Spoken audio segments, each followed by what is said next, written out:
Hello everyone, welcome back to our channel.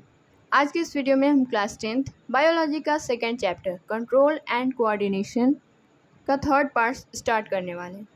पिछली videos में हमने नर्वस सिस्टम के function, neuron, impulse, conduction, transmission, reflex action, voluntary action, involuntary action और nervous system का first part central nervous system complete कर लिया है। इस वीडियो में हम थर्ड पार्ट जिसमें हम पेरिफेरल नर्वस सिस्टम के बारे में डिस्कस करने वाले हैं वो स्टार्ट करेंगे। तो नर्वस सिस्टम के मेनली दो पार्ट होते हैं, पहला सेंट्रल नर्वस सिस्टम और दूसरा peripheral nervous system. Central nervous system हम पढ़ चुके हैं जिसमें ब्रेन और स्पाइनल कॉर्ड इंक्लूडेड होते हैं और ये बॉडी के सेंटर में प्रेजेंट होते हैं। पेरिफेरल नर्वस सिस्टम बॉडी के पेरीफेरी पार्ट यानी साइड में प्रेजेंट होते हैं, जैसे हमारे हाथ में, हमारे पैर में, इन सारी जगहों पे। तो इस वीडियो में हम पेरिफेरल नर्वस सिस्टम के बारे में डिस्कस करेंगे, उसके पार्ट्स, उसके फंक्शन, इन सारी चीज़ों के बारे में पढ़ेंगे। तो चलिए स्टार्ट करते हैं। All the nerves of the body together make up the PNS. Peripheral nervous system को पीएनएस भी बोला जाता है। तो बॉडी की जितनी भी सारी नर्व्स होती हैं वो साथ में पीएनएस यानी पेरिफेरल नर्वस सिस्टम का फॉर्मेशन करती हैं। पेरिफेरल नर्वस सिस्टम में नर्वस सिस्टम जो कि ब्रेन और स्पाइनल कॉर्ड के आउटसाइड प्रेजेंट होते हैं, यानी ब्रेन और स्पाइनल कॉर्ड के पार्ट नहीं होते, वो सारी नर्व्स इसमें इंक्लूडेड होती हैं। PNS connects brain and spinal cord to rest of the body and external environment. Peripheral nervous system का ये वर्क होता है कि ये ब्रेन और स्पाइनल कॉर्ड को जोड़ती है बॉडी के बाकी सारी नर्व से और साथ में एक्सटर्नल इन्वायरमेंट से भी। पेरिफेरल नर्वस सिस्टम का फंक्शन क्या होता है? Carry the message of CNS to different body parts. इसका पहला तो फंक्शन ये होता है कि ये सेंट्रल नर्वस सिस्टम के जितने भी सारे मैसेजेस होते हैं उनको बॉडी के अलग अलग पार्ट तक पहुंचाने का काम करती है। और इसका सेकेंड फंक्शन ये होता है कि it carries information from different body parts to CNS. और ये उन्हीं बॉडी पार्ट्स यानी डिफरेंट बॉडी पार्ट्स के जो मैसेज होते हैं, उनके इंफॉर्मेशन होते हैं, उनको सीएनएस तक, सेंट्रल नर्वस सिस्टम तक पहुँचाने का काम करती हैं। यानी हमारी बॉडी में जितने भी सारे फंक्शंस, एक्टिविटीज़ हो रही हैं, उन सारे मैसेज को सीएनएस तक पहुंचाने का काम और सीएनएस के ऑर्डर को बॉडी पार्ट्स तक दोबारा से ले आने का काम पेरिफेरल नर्वस सिस्टम ही करते हैं। अब ये वर्क कैसे करते हैं ये समझते हैं। पेरिफेरल नर्वस सिस्टम बॉडी के साइड में प्रेजेंट होता है और बॉडी के सेंटर में प्रेजेंट होता है सेंट्रल नर्वस सिस्टम, जिसे हम सीएनएस भी बोलते हैं। सीएनएस में इंक्लूडेड होता है ब्रेन और स्पाइनल कॉर्ड, जो कि बॉडी की सारी एक्टिविटीज़ को कंट्रोल करने का वर्क करती है, इसलिए इसको सेंट्रल नर्वस सिस्टम बोला जाता है। तो पेरिफेरल नर्वस सिस्टम बॉडी के साइड में प्रेजेंट होते हैं और सेंट्रल नर्वस सिस्टम बॉडी के सेंटर में प्रेजेंट होता है। तो पेरिफेरल नर्वस सिस्टम का वर्क हमने पढ़ा कि ये बॉडी के डिफरेंट पार्ट की जो इन्फॉर्मेशन होती है उसको सेंट्रल नर्वस सिस्टम तक ले आने का काम करती है। तो जब इन्फॉर्मेशन सेंट्रल नर्वस सिस्टम तक आती है तो यहाँ से कुछ ऑर्डर जाते हैं, जो स्टिमुलस यानी जो इन्फॉर्मेशन आई है उसको रिस्पॉन्ड करने के लिए। तो जो ऑर्डर्स आते हैं वो ऑर्डर्स भी पेरिफेरल नर्वस सिस्टम ही ले जाते हैं बॉडी के डिफरेंट पार्ट तक। ठीक, तो ये वर्क ऐसे करती है कि ये बॉडी के सारे इन्फॉर्मेशन को सेंट्रल नर्वस सिस्टम तक ले जाती है, फिर उसके बाद वहाँ से जो ऑर्डर्स आते हैं उन सारे ऑर्डर्स को दोबारा से डिफरेंट बॉडी पार्ट्स तक ले आने का काम करती है। PNS present at periphery part of the body. Periphery मतलब होता है साइड में, पीएनएस साइड में प्रेजेंट होती है हमारी बॉडी के। आगे बढ़ते हैं।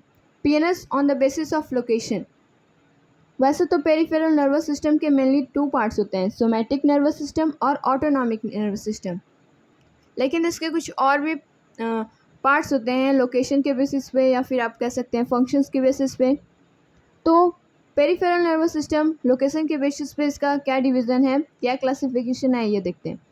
पेरिफेरल नर्वस सिस्टम डिवाइडेड होती है टू पार्ट्स में, क्रैनियल नर्व्स और स्पाइनल नर्व्स।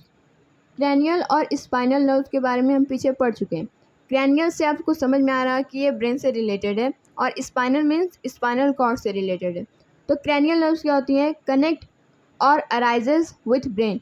ये ब्रेन से कनेक्ट होते हैं या फिर आप ये बोल सकते हो कि ये ब्रेन से अराइज होती हैं, निकलती हैं।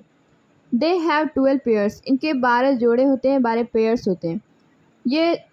तीनों टाइप की पाई जाती हैं, जैसे सेंसरी टाइप की भी पाई जाती हैं, मोटर, मिक्स्ड, इन तीनों टाइप की क्रैनियल नर्व्स पाई जाती हैं।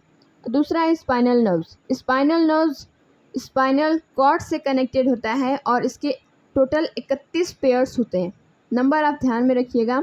ओनली हैव मिक्स्ड टाइप, लेकिन स्पाइनल नर्वस सिस्टम के सिर्फ एक ही टाइप पाए जाते हैं जो कि है मिक्स्ड टाइप। अब मिक्स्ड टाइप किसे बोलते हैं? तो कॉम्बिनेशन ऑफ सेंसरी एंड मोटरी न्यूरॉन्स। जब सेंसरी और मोटरी न्यूरॉन आपस में कंबाइन होते हैं तो उसको बोला जाता है mixed type, I mean mixed neuron. तो ये था लोकेशन के बेसिस पे पेरिफेरल नर्वस सिस्टम के कुछ division. Peripheral nervous system location के बेसिस पे क्रैनियल नर्व और स्पाइनल नर्व में क्लासिफाइड होते हैं। अब आइए देखते हैं कि पेरिफेरल नर्वस सिस्टम फंक्शंस के बेसिस पे कैसे डिवाइडेड है। फंक्शंस के बेसिस पे पेरिफेरल नर्वस सिस्टम 3 पार्ट्स में डिवाइडेड होते हैं: सेंसरी नर्व्स, मोटर नर्व्स और मिक्स्ड नर्व्स। जब आप सेंट्रल नर्वस सिस्टम के बारे में पढ़ रहे थे तब भी आपने सेंसरी, मोटर इनका नाम सुना होगा, क्योंकि ये सभी टाइप्स ऑफ नर्व्स में पाई जाती हैं। चाहे आप बात करें सेंट्रल नर्वस सिस्टम की या फिर पेरिफेरल नर्वस सिस्टम की, सभी के सब टाइप सेंसरी और मोटर न्यूरॉन्स पाए जाते हैं। सेंसरी का काम होता है स्टिमुलस को रिसीव करना और मोटर का काम होता है ऑर्डर को पहुंचाना। तो पेरिफेरल नर्वस सिस्टम में जो नर्व्स पाई जाती हैं उनके बारे में बात करते हैं। Sensory nerves made of bundle of axons of sensory neurons. ये सेंसरी न्यूरॉन के बंडल से मिलकर बनती हैं sensory nerves. Carry information to CNS, ये इन्फॉर्मेशन को सेंट्रल नर्वस सिस्टम तक पहुंचाने का काम करती हैं। फिर उसके बाद सेकेंड टाइप है motor nerves made of bundle of axons of motory neurons. ये मोटरी न्यूरॉन्स के बंडल से मिलकर बनते हैं और इनका फंक्शन ये होता है कि ये ऑर्डर के सीएनएस के जो ऑर्डर्स होते हैं सेंट्रल नर्वस सिस्टम के, उसको डिफरेंट बॉडी पार्ट्स तक पहुंचाने का काम करते हैं। उसके बाद थर्ड टाइप है mixed nerves, combination of sensory and मोटरी न्यूरॉन्स। सेंसरी और मोटरी न्यूरॉन्स की कॉम्बिनेशन को बोला जाता है मिक्स्ड नर्व। यानी ये सेंट्रल नर्वस सिस्टम तक मैसेजेस को ले भी जाती हैं और उनके ऑर्डर को लेके आती भी हैं। ये दोनों फंक्शंस करते हैं। अब आते हैं पेरिफेरल नर्वस सिस्टम के जो मेनली 2 टाइप्स होते हैं उस पर। Peripheral nervous system mainly two parts में कैटेगराइज्ड होता है। पहला है सोमैटिक नर्वस सिस्टम और दूसरा है autonomic nervous system. Somatic nervous system ये करता है कि ये जो सेंट्रल नर्वस सिस्टम के ऑर्डर होते हैं carry orders of CNS to skeletal और you can say voluntary muscles. ये सेंट्रल नर्वस सिस्टम के ऑर्डर स्केलेटल मसल्स तक ले आने का काम करते हैं। स्केलेटल मसल्स, कार्डिक मसल्स, ये सब हम क्लास 9th में पढ़ चुके हैं, तो आपको अच्छे से पता होगा।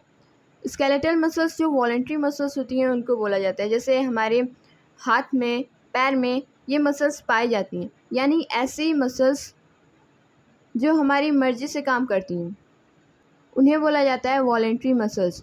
तो जो ये सोमैटिक नर्वस सिस्टम होता है इसका फंक्शन ये होता है कि ये सेंट्रल नर्वस सिस्टम के जो ऑर्डर्स होते हैं उनको वॉलेंट्री मसल्स तक ले आने का काम करती है, जैसे हमारे हैंड्स में, लेग्स में, इन सारी जगहों पर। अब दूसरा टाइप है autonomic nervous system. Auto means होता है सेल्फ, तो नाम से ही समझ में आ रहा है कि ये ऐसे ऑर्गन्स में मैसेज को ले जाती होंगी जो कि सेल्फ वर्क करते हैं, इनवॉलेंट्री होते हैं। तो ऑटोनॉमिक नर्वस सिस्टम का ये फंक्शन होता है कि it carries orders of CNS to involuntary organs and glands. ये सेंट्रल नर्वस सिस्टम के ऑर्डर्स को इनवॉलेंट्री ऑर्गन्स या फिर ग्लैंड्स, इनवॉलेंट्री ऑर्गन्स जैसे हमारे लंग्स, हार्ट, ये सारी चीज़ें, और ग्लैंड्स में आप बात करो तो लीवर, पैंक्रियाज, ये सारी चीज़ें आएंगी। ये सारी चीज़ें हमारी बॉडी के अंदर प्रेजेंट होती हैं जो कि इनवॉलेंट्री होती हैं। अगर हम चाहें कि लंग्स को थोड़ी देर आराम दे दें तो ये ऐसा नहीं होगा, क्योंकि वो इनवॉलेंट्री होते हैं, वो अपने से वर्क करते हैं, इसमें हमारा कोई जोर नहीं चलता। अब ये जो ऑटोनॉमिक नर्वस सिस्टम होता है उसका फर्दर क्लासिफिकेशन होता है। ये फर्दर डिवाइडेड होता है 2 पार्ट्स में। एनस आर सब डिवाइडेड इनटू 2 पार्ट्स। पहला होता है सिंपैथेटिक और दूसरा होता है पैरासिम्पैथेटिक। सिंपैथेटिक इमरजेंसी सिचुएशंस में काम करता है और parasympathetic normal state, rest state में वर्क करता है। जैसे इमरजेंसी सिचुएशंस, जैसे हमें जब कभी घबराहट होने लगती है या फिर हम परेशान होते हैं, ऐसी सिचुएशन में सिंपैथेटिक नर्वस सिस्टम वर्क करते हैं। इमरजेंसी सिचुएशंस में होता ये है कि हमारी हार्ट बीट इंक्रीज़ होने लगती हैं, रेस्पिरेशन ब्रीदिंग रेट जो होती है वो भी बढ़ने लगती है। तो ये जो हार्ट बीट का बढ़ना, ब्रीदिंग रेट का बढ़ना, ये सारी चीज़ें सोमैटिक नर्वस सिस्टम ही कंट्रोल करता है। या फिर और एग्जांपल आप देखें तो आपने नोटिस किया होगा कि जब हम किसी चीज़ को लेके टेंस्ड होते हैं तब हमें भूख भी नहीं लगती। ऐसा इसलिए कि ऐसे केस में सोमैटिक नर्वस सिस्टम काम कर रहे होते हैं और हमें भूख इसलिए नहीं लगती क्योंकि ये हमारी स्टमक में गैस्ट्रिक जूस का सेक्रेशन बंद कर देते हैं, और जब गैस्ट्रिक जूस सेक्रेट नहीं होता है तब हमें भूख भी नहीं लगती है। दूसरा एग्जाम्पल है सलाइवा सेक्रेशन।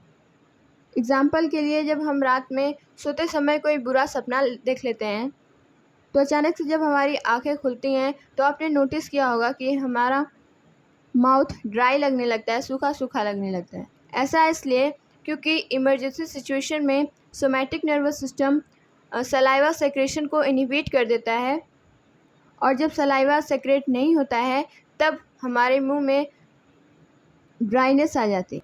और ऐसे केसेस में आपने ये भी देखा होगा कि हमें पानी पिलाया जाता है। पानी इसलिए पिलाया जाता है कि दोबारा से सलाइवा का सेक्रेशन होने लगे। और जब हम किसी चीज़ को देखकर चौंक जाते हैं, ऐसे केस में भी सिंपैथेटिक नर्वस सिस्टम वर्क करता है। वो ऐसे कि ये प्यूपिल को डायलेट कर देता है। आपने देखा होगा कि जब हम किसी चीज़ को देख के चौंक जाते हैं तो हमारी आंखें खुली की खुली रह जाती हैं। ऐसा इसलिए क्योंकि इस केस में सिंपैथेटिक नर्वस सिस्टम हमारी प्यूपिल को डायलेट कर देता है, इसलिए हमारी आंखें बड़ी बड़ी दिखने लगती हैं। दूसरा एग्जांपल ये है कि जब हम डर रहे होते हैं किसी चीज़ से तब हमें पसीने आने लगते हैं। पसीने भी इसी कारण से आते हैं क्योंकि सिंपैथेटिक नर्वस सिस्टम इस केस में वर्क कर रहा होता है, क्योंकि ये एक तरह का इमरजेंसी सिचुएशन है।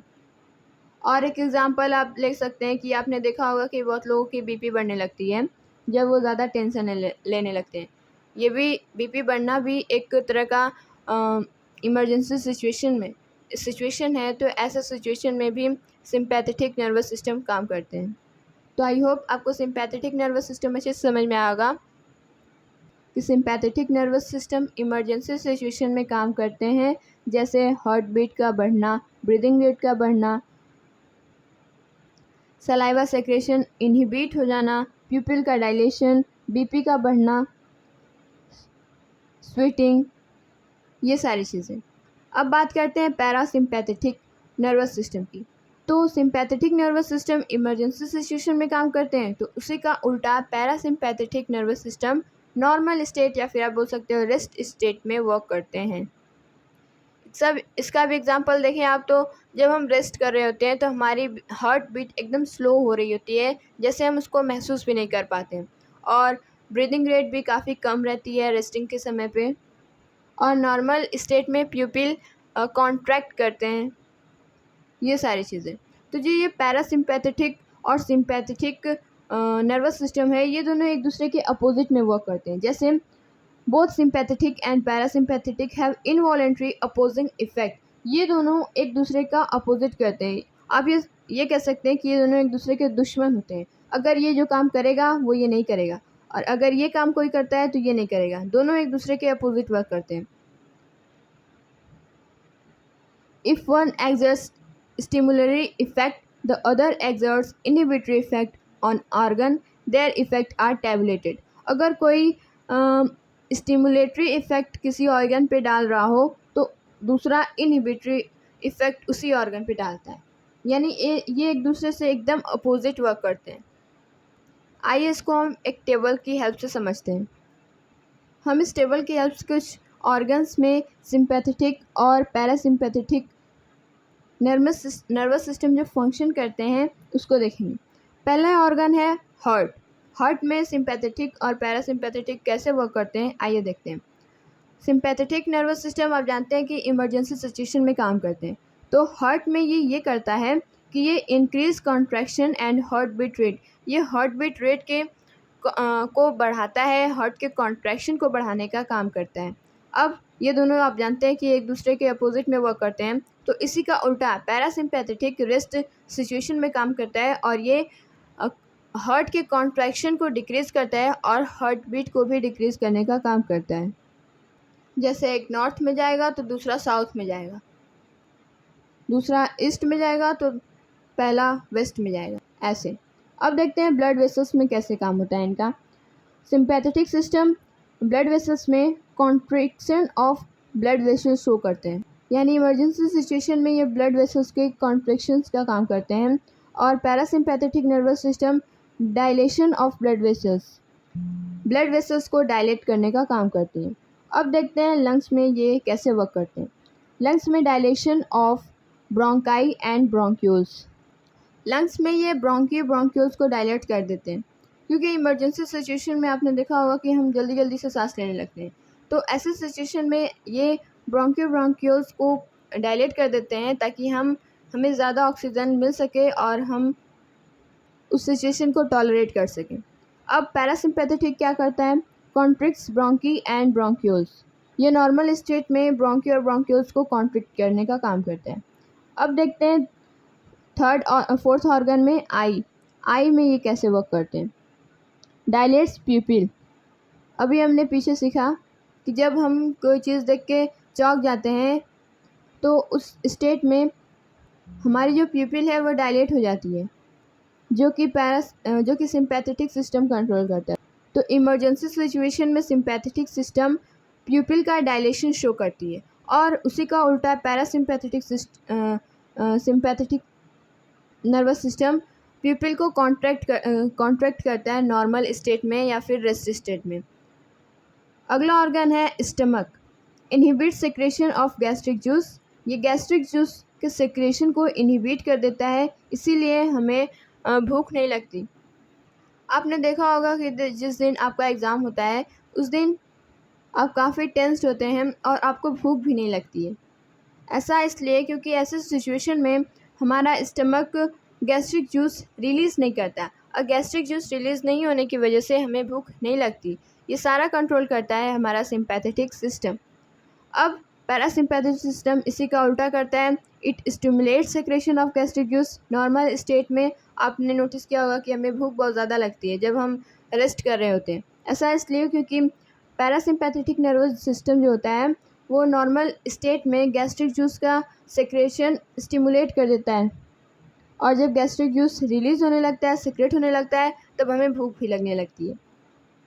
अब अगला ऑर्गन है सलाइवरी ग्लैंड। सलाइवरी ग्लैंड आपने बायो के फर्स्ट चैप्टर में पढ़ रखा है कि ये हमारी माउथ में प्रेजेंट होते हैं, और ये एक तरह का एंजाइम सलाइवरी एमिलेज सेक्रेट करते हैं जिसमें सलाइवा प्रेजेंट होता है। ठीक, तो सलाइवरी ग्लैंड में ये कैसे वर्क करते हैं, इनहिबिट सेक्रेशन ऑफ सलाइवा, ये सलाइवा का सेक्रेशन को इमरजेंसी सिचुएशन में सिंपैथेटिक नर्वस सिस्टम रोकने का काम करती हैं। अभी हमने आपको एग्जांपल दिया कि जब हम कुछ बुरा देख लेते हैं, जैसे कुछ बुरा सपना देख लेते हैं, तो अचानक से हमारी नींद खुलती है तो हमें पानी पिलाया जाता है। पानी इसीलिए पिलाया जाता है क्योंकि हमारा मुंह उस वक्त सूख गया रहता है, क्योंकि इमरजेंसी सिचुएशन में सिंपैथेटिक नर्वस सिस्टम सलाइवा का सेक्रेशन इनहिबिट कर देते हैं, रोक देते हैं। ठीक, अब इसी का उल्टा आइए देखते हैं parasympathetic nervous system. It stimulates the secretion of saliva, ये सलाइवा के सेक्रेशन को स्टिमुलेट कर देता है रेस्ट या फिर नॉर्मल कंडीशन में। उसके बाद लास्ट ऑर्गन है यूरिनरी ब्लैडर। यूरिनरी ब्लैडर के बारे में आपने फर्स्ट चैप्टर में पढ़ रखा है कि ये यूरिन को स्टोर करने का वर्क करता है, यूरिनरी ब्लैडर। तो इमरजेंसी सिचुएशन में यूरिनरी ब्लैडर रिलैक्स हो जाता है, और इसी का अपोजिट जब नॉर्मल कंडीशन होती है तो उसमें यूरिनरी ब्लैडर कॉन्ट्रैक्ट करने लगता है। तो ये थी पेरिफेरल नर्वस सिस्टम से रिलेटेड कुछ बातें। वैसे देखा जाए तो हमारी बुक में पेरिफेरल नर्वस सिस्टम के बारे में उतनी सारी चीज़ें दी नहीं गई हैं, लेकिन जितनी चीज़ें हमें जाननी थी उन सारी चीज़ों को हमने यहाँ पे डिस्कस किया। यानी पेरिफेरल नर्वस सिस्टम प्रेजेंट क्या होते हैं, उनके फंक्शन क्या होते हैं, वो वर्क कैसे करते हैं, उनके लोकेशन के बेसिस पे कितने टाइप्स हैं, फंक्शंस के बेसिस पे कितने टाइप्स हैं, और मेनली उनके कितने टाइप्स हैं, सोमैटिक और ऑटोनॉमिक के फर्दर कितने क्लासिफिकेशन हैं, जैसे सिंपैथेटिक और पैरासिम्पैथेटिक। इन सारी चीज़ों के बारे में हमने डिस्कस किया। तो जितने चीज़ें हमें पैरासिम्पैथेटिक नर्वस सिस्टम के बारे में क्लास 10th में जानी थी, उन सारी चीज़ों को हमने यहाँ पे डिस्कस किया। तो ऐसे हमने ह्यूमन नर्वस सिस्टम यानी एनिमल्स नर्वस सिस्टम कंप्लीट कर लिया। अब हमारे चैप्टर में 2 important topics coordination in plants और हार्मोन्स इन एनिमल्स पढ़ना है, जो कि हम नेक्स्ट वीडियोज़ में पढ़ेंगे। आने वाले 2 पार्ट्स में हमारा ये चैप्टर अच्छी तरीके से कंप्लीट हो जाएगा। ओके, तो अगली वीडियो में हम बात करेंगे coordination in plants. I hope आपको ये पेरिफेरल नर्वस सिस्टम की सारी बातें अच्छे से समझ में आई होंगी। Thanks for watching.